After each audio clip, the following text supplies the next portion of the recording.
అసలు దేవుడు ఉన్నాడా లేడా, ఒకవేళ ఉంటే ఎక్కడ ఉంటాడు, ఏ రూపంలో ఉంటాడు అనేటువంటి డౌట్ చాలా మందికి ఉంటుంది.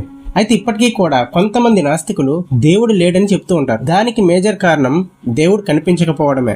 అంటే కనిపించకపోవటం వల్ల చాలా మంది విశ్వసించరు. అయితే నిజానికి ఇదే మేజర్ ప్రాబ్లం. అయితే అంటే కనిపించడు కాబట్టే నేను నమ్మను అనేటువంటి వాళ్ళకి ఈ వీడియో వాళ్ళ గురించి మాత్రమే చేయబడింది. అయితే దేవుడి గురించి మతాలు ఏం చెప్తున్నాయి, ఇంకా సనాతన ధర్మం ఏం చెప్తుంది తెలుసుకుందాం. అయితే ఇక్కడ దేవుడిని మనం భౌతిక రూపంలో ఎందుకు చూడలేకపోతున్నాం అనేది తెలుసుకుందాం. భౌతికంగా అంటే చూడటం, తాకటం, ఇంకా ఏదైనా సరే జీవి యొక్క రూపంలో చూడటం సాధ్యమవుతుందా? అయితే దేవుణ్ణి ఆ విధంగా ఎందుకు చూడలేకపోతున్నాం అనేదే ప్రశ్న. ఆధ్యాత్మిక కోణంలో చూస్తే దేవుడు భౌతిక రూపంలో లేడని చెబుతారు.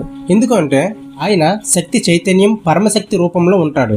ఇప్పుడు మనం చూస్తున్నటువంటి ఈ భౌతిక ప్రపంచంతో ఆయనను మనం ప్రత్యక్షంగా చూడలేం. ఏక దేవాహ సర్వభూతేషు కూడా సర్వవ్యాప్తి సర్వభూతాంతరాత్మ. ఈ శ్లోకం ప్రకారం ప్రతి జీవిలో కూడా దేవుడు అంతర్ముఖంగా ఉన్నాడని చెబుతుంది. ఇప్పుడు ఉన్నటువంటి విగ్రహాలు మరి ఫోటోలు, వాటిని ఈ రూపంలో ఎలా పూజించగలుగుతున్నాం అంటే దేవుడికి రూపమే లేదు. ఆయన సర్వాంతర్యామి సర్వశక్తిమంతుడు.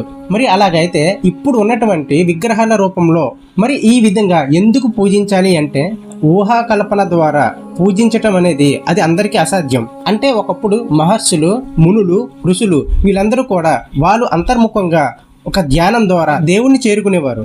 మరి ఇటువంటి ఆధునిక కాలంలో మనం ఆ విధంగా దేవుణ్ణి చేరుకోవటం అనేది అసాధ్యం.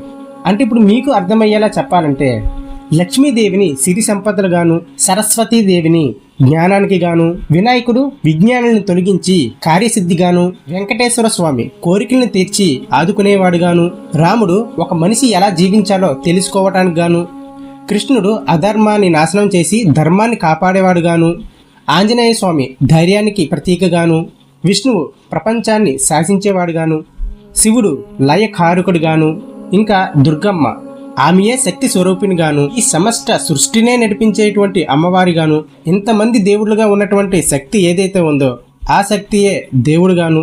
అంటే ఇప్పుడు మనం ఇంతమందిని కూడా కొలవటానికి గల కారణం ఆ శక్తియే, అదే ఎనర్జీ.